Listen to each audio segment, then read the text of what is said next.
connection. अस्सलाम वालेकुम and hi to everyone. आज हम CC 3.1 चैप्टर 11 के पेज 8 में इंपोर्टेड इंस्पेक्शन पॉइंट और मिग मैग वेल्डिंग प्रोसेस के जितने भी इंपोर्टेड इंस्पेक्शन पॉइंट हैं उसमें हमने दी वेल्डिंग इक्विपमेंट और दी इलेक्ट्रोड्स वायर, ये 2 पॉइंट लास्ट हमने पेज में स्टडी कर लिए थे। अभी हम ड्राइव रोल्स और लीनियर के मतलब और इसके अलावा कॉन्टैक्ट टिप है और कनेक्शंस और वेल्डिंग केबल के और इसके रिलेटेड जितने भी कनेक्शन हैं और इसके अलावा गैस और गैस फ्लो रेट है और इसके अलावा को वेल्डिंग पैरामीटर है और इसके अलावा मिग मैग वेल्डिंग प्रोसेस के जो वेरिएबल पैरामीटर्स हैं और सेफ्टी के हवाले से बात करेंगे और इसके अलावा जितने भी मिग मैग वेल्डिंग प्रोसेस में आमतौर पर आने वाले जो इम्परफेक्शन है उन पर डिस्कस करेंगे। तो सबसे पहले अभी हम नंबर 3 में the drives rolls and linear यहाँ पे इस पे डिस्कस करते हैं।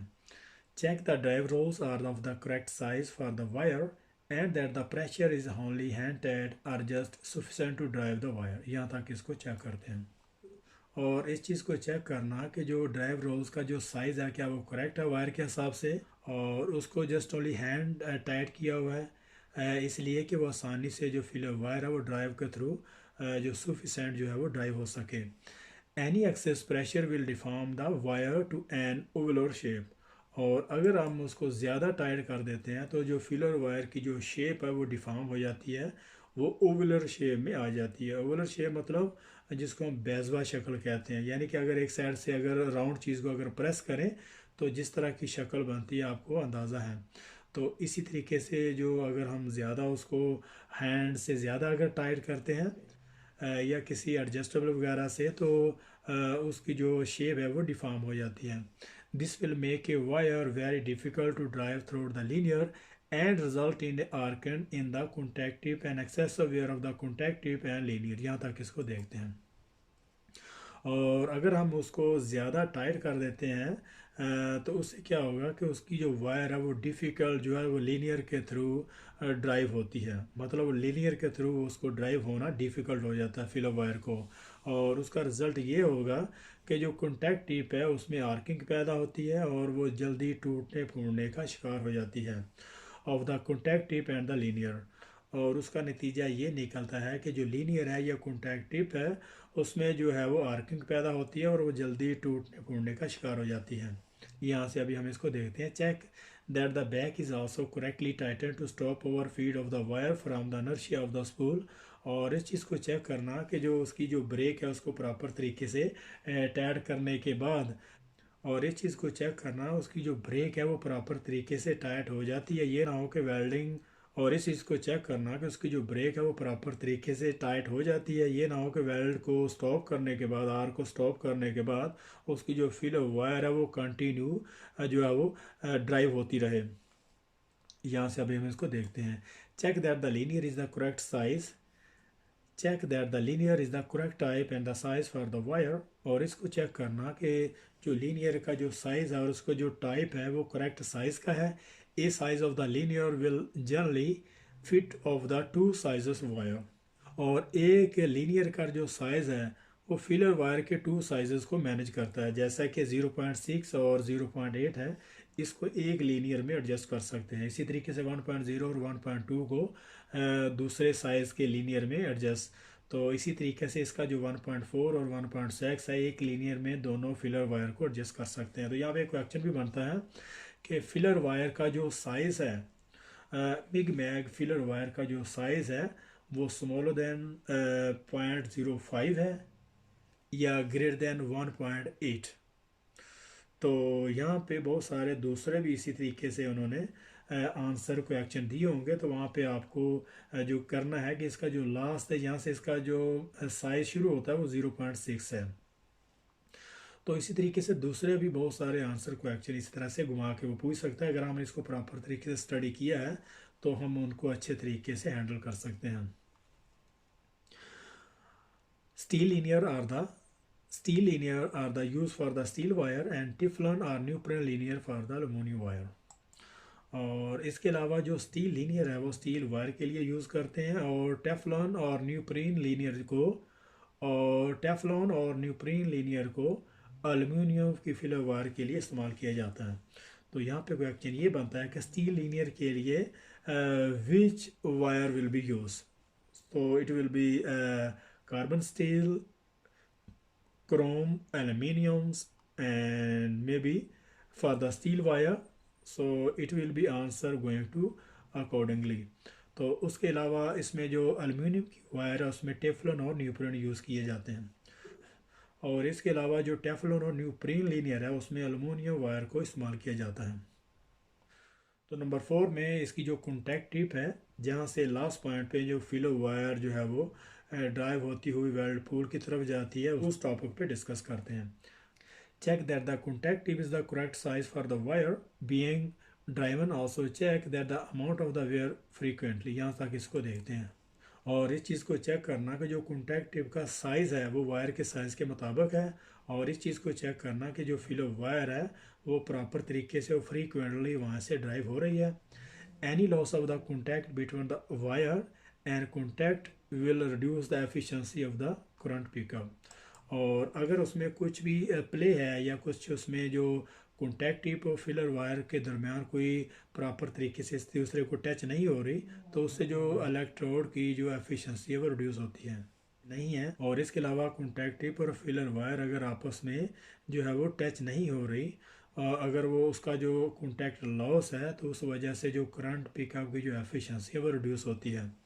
Most steels wire are copper coated to maximize the transfer of the current by the contact between two copper surface is the contact tip, and is also inhibiting corrosion, and it also inhibits corrosions। तो यहाँ तक इसको देखते हैं।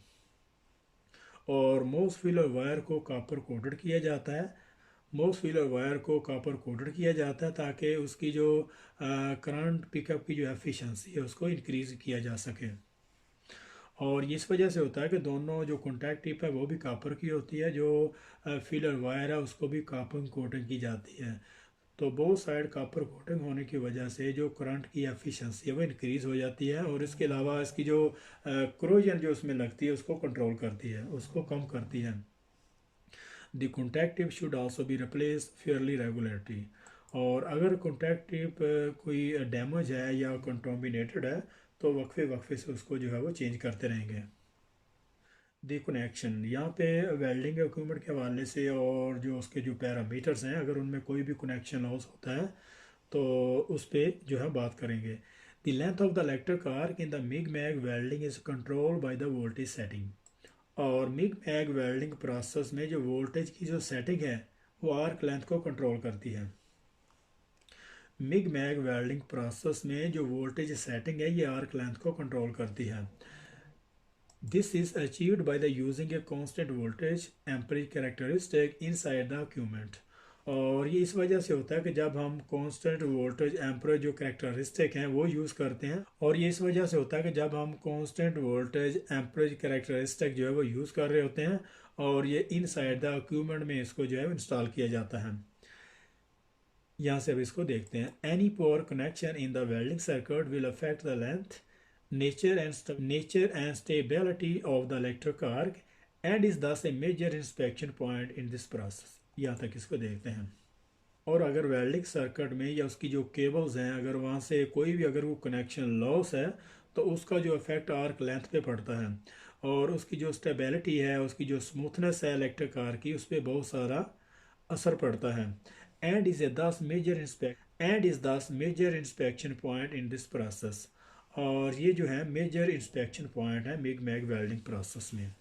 और अगर कोई भी कनेक्शन एमएमए और मिग मैग वेल्डिंग प्रोसेस में या किसी भी वेल्डिंग प्रोसेस में अगर कोई भी कनेक्शन लॉस होता है, जैसा कि सर्किट है या केबल है, तो उसकी वजह से उसकी जो आर्क लेंथ है उस पर असर पड़ता है। और अगर आर्क लेंथ जो है वो डिस्क्रीज़ होती है या इंक्रीज़ होती है तो उस वजह से उसके जो वोल्टेज है वो इफ़ेक्ट होते हैं, और इसकी वजह से फिर आगे जो वेल्ड मेटल की प्रॉपर्टी है उसके जो बहुत सारे इफ़ेक्ट हैं वो आगे जो है वो नज़र आएंगे। तो इसी तरीके से ये बहुत ज़्यादा मेजर इंस्पेक्शन पॉइंट है। तो इस तरह से ये मेजर इंस्पेक्शन पॉइंट है मिग मैग वेल्डिंग प्रोसेस में। तो gas and gas flow rate है, इसका नंबर 6 है वेरिएबल पैरामीटर्स में इंस्पेक्शन पॉइंट में। The type of the gas used is extremely important to MIG-MAG welding as the flow rate of the from the cylinder. यहाँ से अभी हम इसको देखते हैं. The type of the gas used is extremely important to MIG-MAG welding as is the flow rate from the cylinder. यहाँ तक इसको देखते हैं. और मिग मैग वेल्डिंग प्रोसेस में गैस का इस्तेमाल और इसका जो फ्लो रेट है ये बहुत ज़्यादा इम्पोर्टेंट फैक्टर है. और ये जो शील्डिंग गैस है ये सिलेंडर से प्रोवाइड की जाती है. Which must be adequate to give good coverage over the solidifying and molten weld metal. Which must be adequate to give good coverage over the solidifying and molten metals. यहाँ तक इसको देखते हैं. और ये जो शील्डिंग गैस है ये वेल्ड मेटल और सोल्डिफाइंग जो वेल्ड मेटल हो रहा है उसको कवर करने के लिए काफ़ी होनी चाहिए.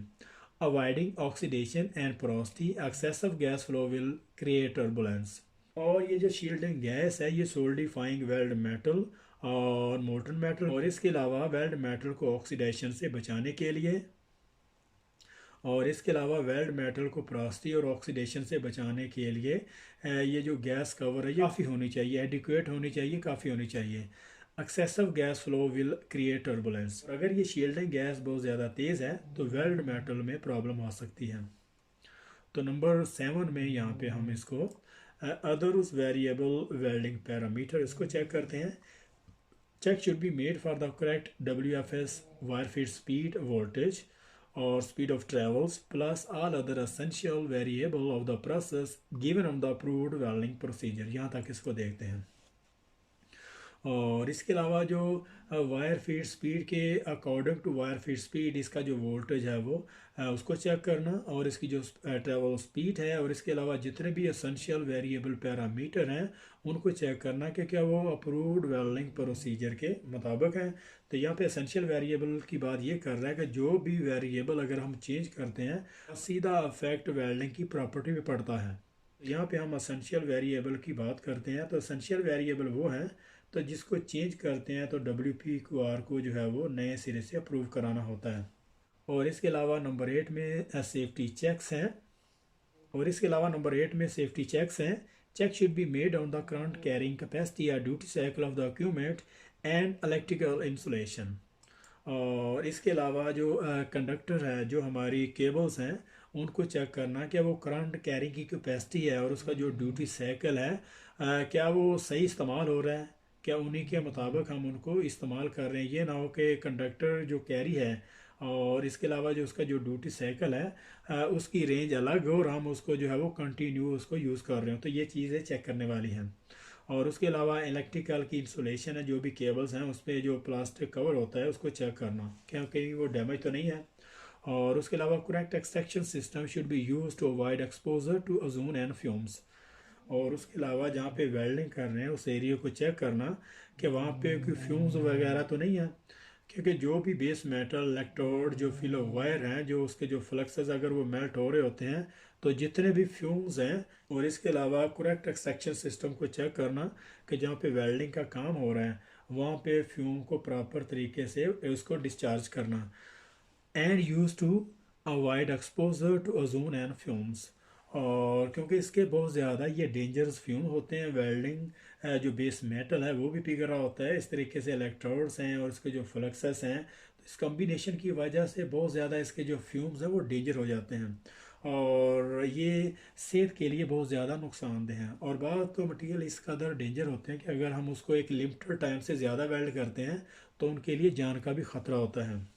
तो किसी भी मेटल पे अगर काम हो रहा तो उसके जो फ्यूम्स हैं उनको प्रॉपर तरीके से उनको उस एरिया से एक्सट्रैक्ट करना है. तो यहाँ से अभी हम इसको स्टार्ट करते हैं. A check should always be made to ensure that the welder is qualified to weld the procedure being employed. और इस चीज़ को चेक करना कि जिस मकसद के लिए वेल्ड को एम्प्लॉयड किया है क्या उस मेटल के लिए वो क्वालिफाइड भी है. और इस चीज़ को चेक करना कि वेल्डर को जिस मकसद के लिए उसको ड्यूटी पे रखा है जिस काम के लिए उसको एम्प्लॉयड किया है क्या उस मटेरियल के लिए वो क्वालिफाइड भी है. फॉर एग्जांपल अगर हमारे पास स्टेनलेस स्टील का मटेरियल है तो वेल्डर भी स्टेनलेस स्टील पे क्वालिफाइड होना चाहिए. और इसी तरीके से अगर लार्जर डायमीटर है तो वेल्डर भी उस पर क्वालिफाइड होना चाहिए. इस चीज़ को चेक करना. और उसके अलावा टिपिकल वेल्डिंग इम्परफेक्शन है मिग मैग वेल्डिंग प्रोसेस में आमतौर पर ये इम्परफेक्शन आई जाती हैं, आमतौर पर ये इम्परफेक्शन आती हैं। तो नंबर 1 में सिलिका इंक्लूजन है on ferritic steel only cause by the poor inter cleaning. और ये जो सिलिका इंक्लूजन है ये आमतौर पर मिग मैग वेल्डिंग प्रोसेस में ही आती है, ये चीज़ ध्यान में रखनी है। और ये फेराइटिक स्टील में आती है और इस वजह से आती है कि जब इसको प्रॉपर तरीके से जो वेल्ड की इंटर क्लीनिंग है उसको नहीं करते तो नंबर 2 में लैक ऑफ साइड वाल फ्यूजन है, ये during deep transfer welding thick section vertical down यहाँ तक। और लैक ऑफ साइड वाल फ्यूजन आमतौर पर उस वक्त आती है जब हम डीप ट्रांसफ़र वेल्डिंग करने के दौरान थिकर प्लेट को वर्टिकल डाउन में वेल्ड करते हैं, तो उस वक्त लैक ऑफ साइड वाल फ्यूजन आ सकती है। तो उसके अलावा पोरोसिटी है नंबर थ्री में पोरोसिटी है cause from loss of gas shields and low tolerance to contaminated. तो नंबर 3 में पोरोसिटी है, पोरोसिटी इस वजह से आती है कि जब कहीं से गैस जो है वो लीक कर रही हो, वो लॉस हो रही हो, जैसे कि हाउस पाइप है या टार्च हेड असम्बली है, तो अगर कहीं से भी जो शील्डिंग गैस है वो लॉस हो रही है तो उस वजह से porosity MIG MAG welding process में आ सकती है। और इसके अलावा अगर मटेरियल को प्रॉपर तरीके से उसको क्लीन नहीं किया तो ये रीज़न भी जो है ये काज भी बन सकता है। नंबर 4 में यहाँ पे बर्न थ्रू है from using the incorrect metal transfer mode on sheet metal, यहाँ तक इसको देखते हैं। तो ये बर्न थ्रू आमतौर पर मिग मैग वेल्डिंग प्रोसेस में इस वजह से भी आ सकता है कि जब हम इनकरेक्ट जो मेटल ट्रांसफ़र है उसको अगर हम यूज़ कर रहे हो, जैसा कि स्प्रे मेटल है, स्प्रे ट्रांसफ़र मेटल का जो करंट डेंसिटी बहुत ज़्यादा हाई होती है, इवन के 26 वोल्ट ग्रेटर दैन 26 वोल्टेज उसमें इस्तेमाल हो रहे होते हैं। और उसी दौरान अगर हम किसी पतली शीट और हल्की शीट को वेल्ड करते हुए, तो उसी दौरान अगर हम किसी हल्की या पतली शीट को वेल्ड कर रहे हो तो उस वक्त बर्न थ्रू आ सकता है। तो यहाँ पे कुछ आंसर को एक्चुअल बन सकते हैं कि सिलिका इंक्लूजन किस मटेरियल में आता है, तो फेराइटिक स्टील है। सिलिका इंक्लूजन किस मटेरियल में आ सकते हैं, तो फेराइटिक स्टील है। और किस वजह से आ सकते हैं, लैक ऑफ इंटरन क्लीनिंग की वजह से। तो लैक ऑफ साइड वाल फ्यूजन की ये किस वजह से आता है, ये तो लैक ऑफ साइड वाल फ्यूजन जो है ये किस वजह से आते हैं, जब हम डीप ट्रांसफ़र में वर्टिकल डाउन में अगर हम वेल्डिंग कर रहे हो तो उस वक्त लैक ऑफ साइड वाल फ्यूजन आती है। तो पोरोसिटी की क्या वजह हो सकती है, अगर गैस कहीं से लीक कर रही हो या जो बेस मेटल है जिस पे हम वेल्ड कर रहे हैं उसको प्रॉपर तरीके से क्लीन नहीं किया, इस वजह से भी पोरोसिटी आ सकती है। तो नंबर 4 में बर्न थ्रू किस वजह से आता है, जब हम इनकरेक्ट जो मेटल ट्रांसफ़र है, जैसे कि अगर हम डीप ट्रांसफ़र की बात करें तो उसकी जो करंट डेंसिटी है वो डिफरेंट है, स्प्रे की डिफरेंस है, पल्स ट्रांसफ़र उसकी डिफरेंस है। अगर हम वहाँ पे मेटल की थिकनेस के मुताबिक जो स्प्रे ट्रांसफ़र है, जो मेटल ट्रांसफ़र है, अगर वो इनकरेक्ट यूज़ कर रहे हैं तो वहाँ पे जो बर्न थ्रू आ सकता है। तो यहाँ पे हमारा 12.8 यहाँ पे ख़त्म हो रहा है, तो मिलते हैं 12.9 में, तब तक के लिए अल्लाह हाफिज़।